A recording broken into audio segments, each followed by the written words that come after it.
Zaman sekarang ini potensi penggemukan ataupun pembesaran ternak babi untuk konsumsi memang sedang bagus, terutama karena banyaknya permintaan pasar untuk daging babi. Untuk beternak penggemukan babi, kita harus melihat beberapa faktor yang sangat berpengaruh dalam kesuksesan usaha penggemukan ternak babi ini, yaitu 1. Bibit babi yang bagus. Yang kedua, vitamin penggemuk babi yang bagus. Yang ketiga, jamu herbal yang kita berikan pada ternak babi. Yang keempat adalah cara perawatan pada ternak babi. Yang kelima adalah memantau kesehatan ternak babi. Yang keenam adalah pakan yang diberikan tiap hari pada ternak babi. Semuanya pakai Viterna Tangguh Probiotik Hormonik. Dan di sini saya ingin berbagi tips penggemukan babi yang ada di peternakan saya sendiri, yaitu 1. Pemberian suplemen vitamin penggemuk babi yang terbaik. Dan di sini saya menggunakan vitamin lengkap dari NASA, yaitu probiotik, Viterna, dan hormonik. Selain itu, saya juga memberikan jamu herbal, misal dari bawang putih, air sirsak, lengkuas, dan beberapa resep rahasia yang lain yang sering kita berikan ke ternak babi, yang dicampurkan dengan pakan, dicampurkan dengan air minum, dicampurkan dengan probiotik ataupun vitamin dari NASA tadi, sehingga membentuk suatu menu babi yang sehat dan sangat bagus dalam menunjang kesuksesan penggemukan babi. Nah, probiotik tambahan kadang-kadang memang kita perlu berikan pada ternak babi untuk menunjang kekebalan tubuh babi, terutama bagi bibit-bibit babi yang sudah kita calon target untuk penggemukan. Untuk probiotik sendiri, selain dari rempah-rempah alam kita buat sendiri, saya juga sering menambahkan Yakult ataupun Kratindeng dalam air minum babi. Terus langkah yang kedua kalau saya lakukan di sini adalah perlakuan khusus pada babi yang sudah kita target untuk digemukan. Nah, jika Anda sudah menemukan calon babi atau bibit babi yang akan digemukan dengan target waktu tertentu, pada saatnya kita harus jual, maka sebaiknya pisahkan babi itu dari babi yang lain dan perlakukan 2 kali lebih dari yang lain. Misal pakan dan minuman kita berikan 1,5 kali lipat atau 2 kali lipat dari yang lain, dan juga berikan vitamin penggemuk ataupun jamu herbal dan pakan buatan sendiri lebih besar dari dosisnya daripada yang lain. Untuk pakan sendiri di sini saya menggunakan pakan buatan sendiri, yaitu dari tepung cacing, tepung bekicot, cacahan hijauan, ampas tahu, molase, vitamin dari NASA, bawang putih, dan beberapa macam makanan lain yang kita campur jadi satu. Untuk pakan sendiri sebenarnya menggunakan 2 sistem pakan ya. Yang satu sistem pakan kering, yang 2 adalah pakan basah. Nah, salah satu kesuksesan beternak babi penggemukan di tempat saya ini adalah penggantian menu setiap hari. Antara pagi dan sore kita ganti menunya, ataupun hari ini dengan lusa itu sudah berganti menunya, agar tujuannya babi tidak cepat bosan untuk makan dan juga babi semakin rakus untuk makan. Walaupun sudah kita beri vitamin, walaupun sudah kita beri jamu, ibaratkan kita manusia, kalau menu makan kita setiap hari itu terus, pasti ada rasa bosan dan malas makan. Betul apa betul? Lalu langkah yang ketiga adalah menarik minat atau nafsu makan babi.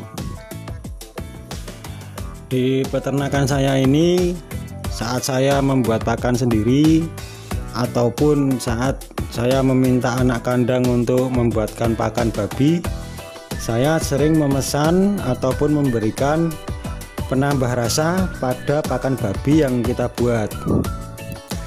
Misal dari micin, penambah penyedap rasa yang lain.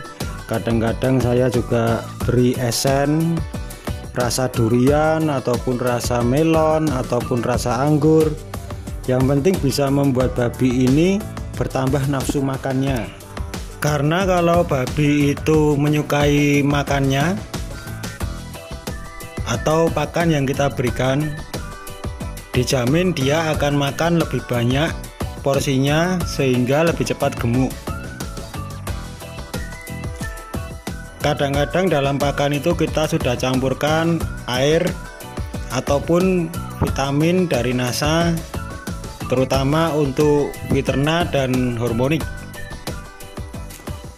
Lalu langkah yang keempat adalah pantau kesehatan babi.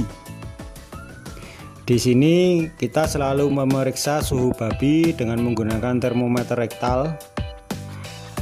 Suhu normal untuk babi itu sekitar 37 derajat Celcius sampai 39,3 derajat Celcius. Jika lebih dari itu berarti babi sedang mengalami demam ataupun flu. Langkah pertama jika kita menemui ternak babi yang sedang demam ataupun flu ataupun kekurangan nafsu makan, biasanya di sini saya memperlakukan pemberian jamu herbal dicampur probiotik dari NASA dan dicampur dengan Viterna dari NASA. Kita berikan secara kontinu setiap hari, 2 kali sehari dan selama 2 hari berturut-turut. Biasanya pada hari ketiga ternak babi sudah sehat dan nafsu makannya juga sudah kembali normal seperti biasa. Lalu perhatikan juga tanda-tanda penyakit yang lain, misal babi terlihat lesu dan sering teriak-teriak kesakitan ataupun diare dan dia tidak mau makan. Kemungkinan besar babi itu sedang sakit. Dan saran saya sebaiknya Anda segera memanggil dokter hewan kenalan Anda yang biasa menangani ternak babi Anda. Sebenarnya pemberian jamu herbal, probiotik, dan vitamin babi yang kita berikan secara rutin tadi sudah mampu menjaga kesehatan babi dari segala macam penyakit yang biasa menyerang babi, misalnya flu, demam, babi kembung, ataupun penurunan nafsu makan, atau babi cacingan, dan yang paling penting adalah mampu mencegah babi kerdil. Pemberian vitamin ternak dan probiotik tadi bisa dicampurkan dengan cara pemberian air minum ataupun dicampur pada saat pembuatan pakan sendiri. Langkah yang selanjutnya adalah penyemprotan ataupun kebersihan kandang. Dan di sini kita sering menyemprot kandang itu 2 kali sehari dengan air biasa. Lalu setiap 2 hari sekali kita selalu menyemprot kandang ternak babi ini dengan menggunakan bahan berbahan dasar probiotik, antiseptik, dan antibiotik. Antibiotik dan probiotik alami yang kita buat sendiri dari jahe, lengkuas, juga menggunakan campuran sunlight cair sangat bagus untuk menjaga kesehatan dan kebersihan kandang babi.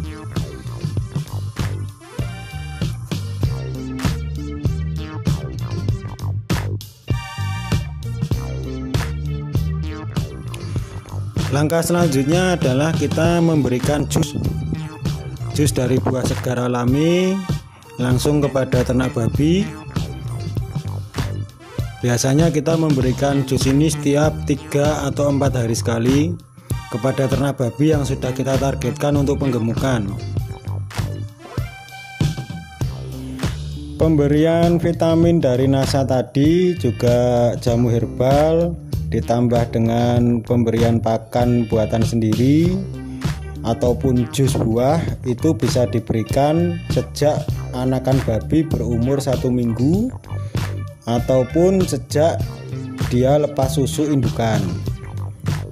Biasanya kalau di tempat peternakan saya ini kita membuat susu tambahan sendiri, yaitu berupa susu yang sudah kadaluarsa dari toko-toko, ataupun susu dari berbahan tahu, ataupun susu buatan sendiri yaitu berbahan kedelai dan tepung dari cacing. Karena kandungan proteinnya sangat bagus untuk pertumbuhan, juga bagus untuk pembesaran ternak babi, terutama khususnya ternak babi yang masih anakan atau bocil. Nah, perlakuan yang istimewa setiap hari yang kita lakukan pada setiap ekor ternak babi yang ada di sini, terutama yang khusus penggemukan, maka biasanya kita mendapatkan harga jual yang sangat bagus dan lumayan tinggi, karena bentuk bodi saat kita jual juga masih muda, berbobot, dan padat berisi, tidak banyak lemak. Makanya kita sering mendapatkan hasil harga yang bagus. Oh iya, kemarin ada sempat yang bertanya kepada saya itu berapa takaran pemberian vitamin NASA, juga apa saja bahan jamu herbalnya. Sebenarnya untuk pemberian vitamin NASA itu menyesuaikan dengan tujuan kita dalam beternak babi, dan dosisnya pun juga menyesuaikan dengan tujuan kita beternak babi dan melihat kondisi babi itu sendiri. Ya, itulah cara saya dalam beternak babi dengan sistem organik modern, tetapi juga masih mengandung konsep tradisional alami, yaitu menggunakan rempah-rempah alami. Semoga dengan sistem atau cara saya yang saya bagikan di sini sedikit banyak bisa bermanfaat bagi teman-teman satu hobi dan satu usaha, yaitu para teman-teman peternak babi dimanapun berada. Salam sukses dari saya, Agus Setiawan. Salam budidaya.